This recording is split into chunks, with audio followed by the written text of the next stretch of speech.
Hey there, I'm Nicole, and I'm pushing 50. I've got this incredible 25-year-old daughter named Alaska, who's rocking it as a lawyer all on her own. Life's thrown us some curveballs, like losing Alaska's dad to a heart attack when she was just 12. Since then, it has been the two of us against the world. We've had to tackle our fair share of challenges, and boy, did we learn that some people who seemed close were actually snakes in the grass.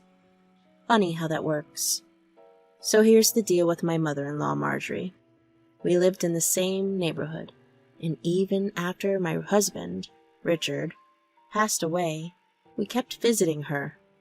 Especially in Alaska, she was a regular there.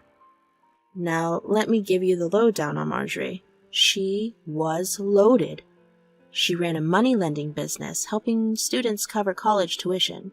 She had this whole network of alumni and philanthropists chipping in to make it happen.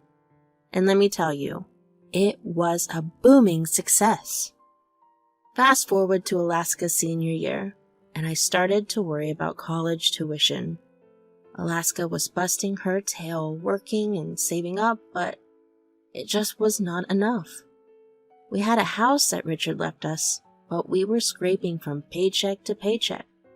I was holding down a gig at a car dealership, manning the register, which kept the lights on and the fridge stocked, but college, that was a whole different ballpark. Alaska had dreams of law school, and that was a pricey dream. So Alaska and I put our heads together and thought, why not ask Marjorie to hook Alaska up with a loan? After all, blood's thicker than water, right? Marjorie had been lending a hand in all these other students, so it seemed like a no-brainer. Even Alaska's best friend Piper talked to Marjorie about her own loan situation, and Marjorie gave her the green light. I mean, why wouldn't she help us out when she was spreading the college cash to the whole neighborhood? So then I invited Marjorie over my place for a friendly chat about Alaska's future. Hi, Marjorie. How have you been? It's been a while since we've caught up. Hello, Nicole. I've been keeping busy as usual. It makes sense why you didn't make it to Mrs. Duncan's tea party last weekend. I was looking around for familiar faces, but I didn't spot you. I missed that tea party. We had a bit of a scheduling clash. Oh, and by the way, do you want some apple pie? I baked a fresh one earlier. That pie you're talking about sounds tempting. I'll have some. Coming right up. How's everything going with you in Alaska? Alaska's doing all right? Marjorie, I've been meaning to talk to you about something really important. It's about Alaska. It's about Alaska and her dreams. You know, she's always wanted to study law, and she's got the drive to make it big. Law school, huh? She's serious about her studies. She's been working hard and getting good grades. Nicole, let's be real here. Remember last month when Alaska was running around town, obsessing over that prom dress? She's got a talent for parties, I'll give her that. Well, she was having fun. It was her last year at school. She is not cut out for college, in my eyes. What do you mean, Marjorie? She is our family, and she has worked so hard to make it to this point. She just needs a little help to make it to law school. Nicole, I've watched Alaska grow up, and I've seen her father's absence take its toll. She has been struggling. I've seen her pals, the one with the colorful hair and the piercings. I bet they spend more time at coffee shops than in the library. That does not mean they're not serious about their futures. Everyone has their own unique perspective. Unique perspectives, right. But let us not pretend they're hitting the books as hard as straight-A students. Look, Nicole, I've been helping students for a while now, and I've seen who succeeds and who doesn't. Alaska's dreams might be admirable, but they're not enough to guarantee success. I've got a responsibility for my money and my business. She is just a lost cause. She's not a lost cause. She is in need of some support. Support? Sure. Let us talk about support. Where were you when Richard passed away, huh? I saw you struggle, barely keeping your heads above water. Nicole, let us be real here. Richard's gone, and with him, any sense of family ties. So you're saying you won't help us? Let us not twist my words, Nicole. I'm saying that investing in Alaska's dreams is a gamble, and I have seen too many hopefuls crash and burn. Just like that, my daughter's dream went right out the window. Who could have seen this coming? Alaska and I always saw Marjorie as family, even after Richard was gone. It wasn't some secret agenda. It was about being there for her after losing her husband and then her son a few years later. We treated her like one of us. I could not help but wonder why she turned us away. Did she doubt Alaska's capabilities? Or was it because we no longer fit the family mold in her eyes? Our financial situation was not rosy. College was a financial challenge I could not tackle at that time. But now I don't know what's gotten into her. We never expected this from Marjorie. I didn't have a clue how I'd break the news to Alaska. She'd be crushed and angry about her grandma's actions, but there's no way around it. I had to be honest and let her know what went down. So I sat Alaska down. Hey, Alaska, can we chat for a sec? Yeah, sure, Mom. What's up? So, I had a talk with Grandma Marjorie today. Oh, okay. How's she doing? She's good, but there's something you should know. Remember how we were thinking about asking her to help with my law school costs? Yeah, I remember.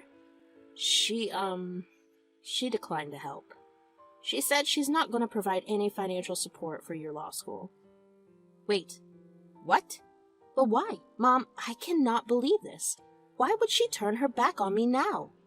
I know, sweetie, it's complicated. She had her reasons, and I guess she thinks it's not the right investment for her. You know what, Mom? I have always got a plan B up my sleeve.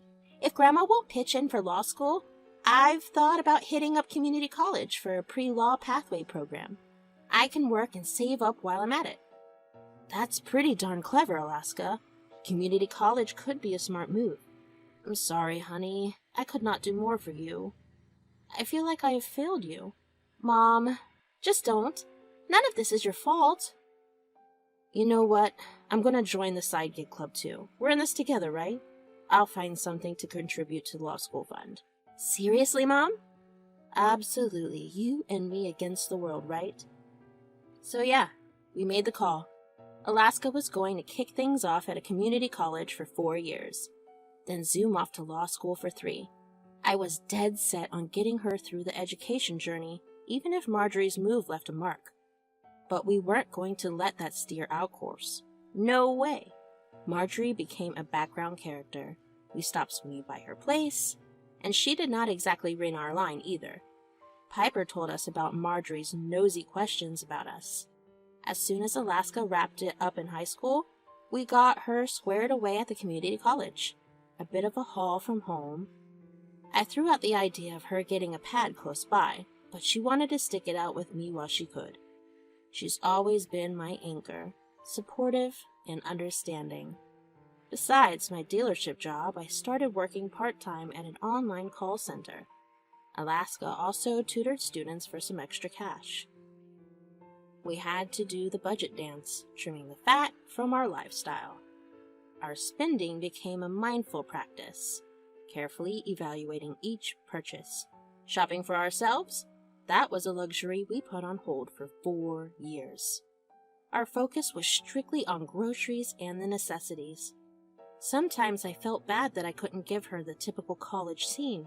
Instead of frat parties, it was all about tutoring sessions and commute that would make anyone dizzy. During those years, Marjorie made a cameo appearance. We would bump into her now and then, but it was more of a mutual avoidance game. After grinding it out for those 4 years, we finally saved up enough money. Alaska got the golden ticket and got accepted into an Ivy League school, Columbia University, no less. It was like all the sweat was worth it. With Alaska off in New York, I found myself with more free time. I re-entered the dating scene and got serious with Jeremy. I figured it was time for a fresh start. Jeremy and I met while doing some volunteer stuff at church. He seemed like a decent guy, and he was there for me, emotionally. We hit it off, and it just felt like it was the right time to see where things could go. Within 6 months, I moved in with him, and within 2 years of dating, we decided to tie the knot. Alaska liked him too. She confided in me that she missed the presence of a male figure in her life. I sold the house with Alaska's nod, and I was in a whole new chapter. Then came the day Alaska, fresh out of law school, officially became a lawyer. I still vividly remember the day she graduated. She flew to our town with a bottle of champagne, ready to toast her accomplishment. And on top of that, she had snagged a spot in a firm in New York. It was a moment of pride and celebration for all of us. She was taking on cases like a champ, owning New York City. She used to swing by me and Jeremy's place quite often, and just a few days ago, while she was here for a visit, she dropped some news on me. "Hey, Mom, remember Piper back in the day? She reached out to me the other day." "Oh, yeah? I remember Piper. What's she been up to?" "She's a coder, Mom, and she's doing well for herself, but that's not the point." "Then what is?" "She told me something pretty wild. You remember our neighbor, Sean?" "Yeah, that guy who lived a couple of houses down from us." "What about him?" "Well, it turns out he's suing Grandma Marjorie." "What? Marjorie? For what?" "Whoa, your ex-mother-in-law who refused you help? If I remember correctly." "Yes, her." "It's kind of a mess, so apparently Marjorie offered him a loan to help with some medical bills. But things went downhill when he could not keep up with the payments." "Wait, I thought Marjorie was helping people with loans for education. Why is she involved in medical bills?" "That's where it gets shady. Piper explained that Grandma altered the terms of the loan behind the scenes. She sneaked in some hidden clauses that jacked up the interest rates and added crazy penalties for missed payments." "Hold up. Did she do what now? That does not sound like something she would do." "Yeah, that's what I thought too. But it gets worse. Sean found out about these sneaky changes, and now he is suing Marjorie to get his money back and expose the whole thing." "That's messed up. I can't believe Marjorie would pull something like that." "Well, Sean needs a lawyer, and Piper suggested that I could help him out, since I'm a lawyer now and all. And you know what, Mom? I think this might be the right opportunity to prove Marjorie wrong." "Prove Marjorie wrong? How?" "By taking this case on and showing her that I'm not a lost cause. She thought I was good for nothing, but maybe I could help Sean get justice. It's like giving her a slap in the face." "If you think this is a chance to stand up and show Marjorie she underestimated you, I'm behind you. Let's show Marjorie a thing or two." "Well, I'm here to support both my girls." Alaska's dedication to the whole thing went beyond just the boring paperwork and evidence. She'd meet with Sean, and as she talked about their chat, it was clear she was totally feeling for the guy. Sean opened up about how he was struggling big time with medical bills and thought Marjorie could be his lifeline. He had faith in her and trusted her, but then suddenly, he was smack in the middle of her tricky trap. Alaska went all in, diving into Marjorie's business with laser focus. Alaska found out Marjorie didn't just mess with Sean's loan terms. She was sneaking cash that should have gone to students' loans right into her own pocket. I watched Alaska grind it out, hitting up past clients, digging into Marjorie's money records, and even reaching out to donors who chipped in for student loans. Once Alaska had collected enough solid evidence, she and Sean's game plan switched gears. They went all out, filing a lawsuit and throwing down a complaint. Then, the waiting game began. They wanted to see how Marjorie would respond. As far as I could tell, Marjorie did not have a clue that Alaska was the legal powerhouse behind all of this.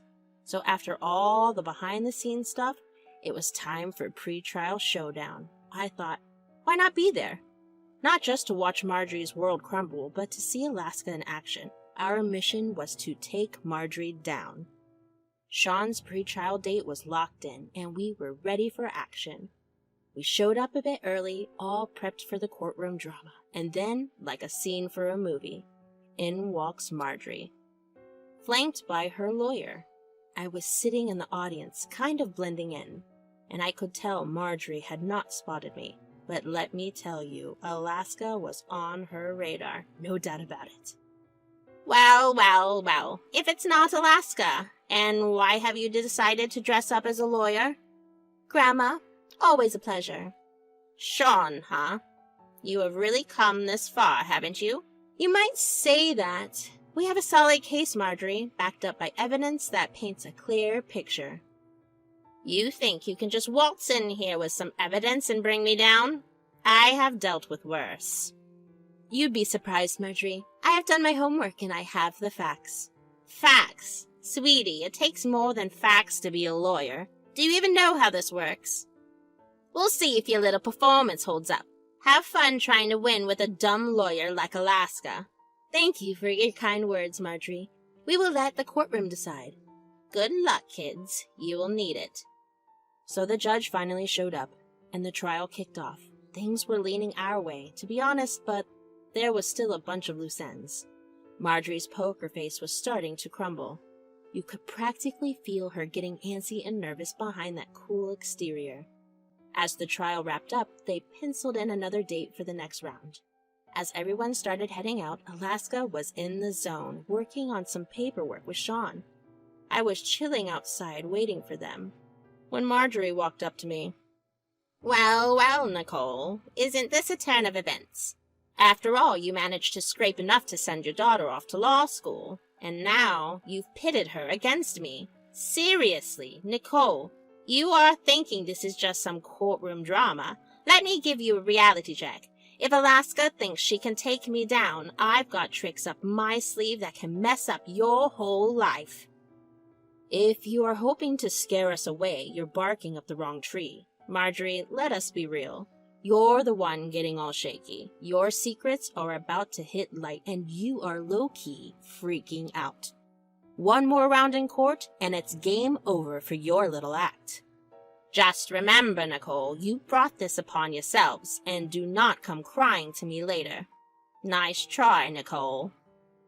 The next trial was just 2 weeks away.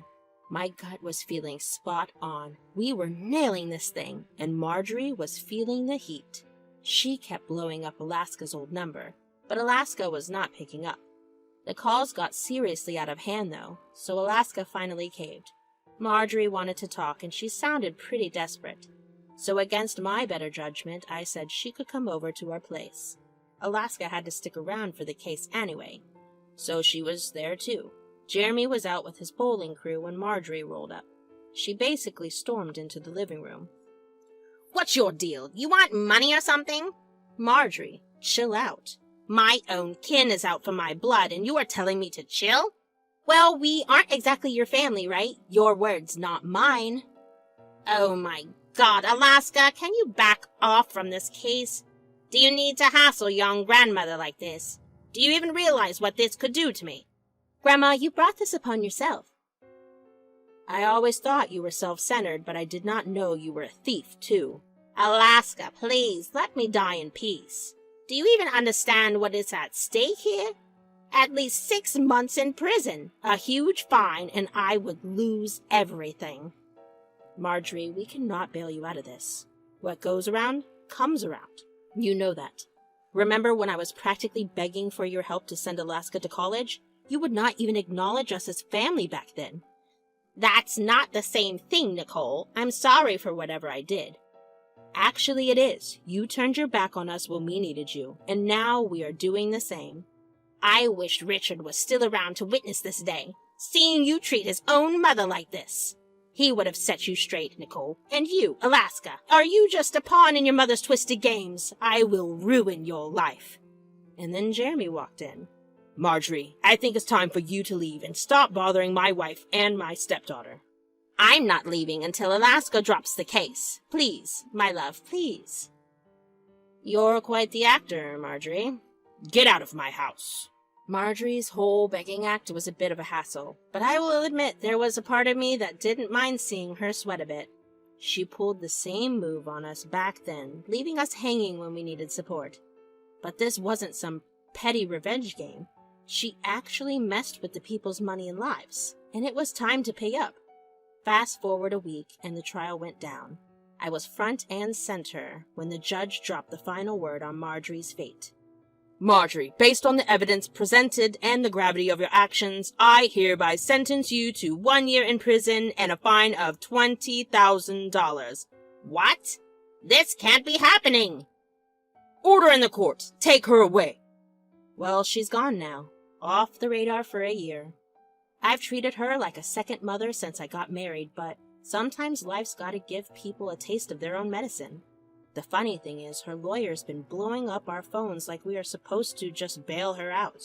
She realizes now that the bridges she burned are leaving her stranded. My daughter's out there, a successful lawyer, living her life to the fullest, and me? I'm here, snug in my home with my husband. Back when things were tough, Marjorie made me feel like I had fallen short as a mother, like I could not provide for my daughter. But look at where Alaska is now. She has achieved all on her own terms without any of her help. Marjorie was a toxic element in our lives, and she's reaping what she sowed. All's well that ends well.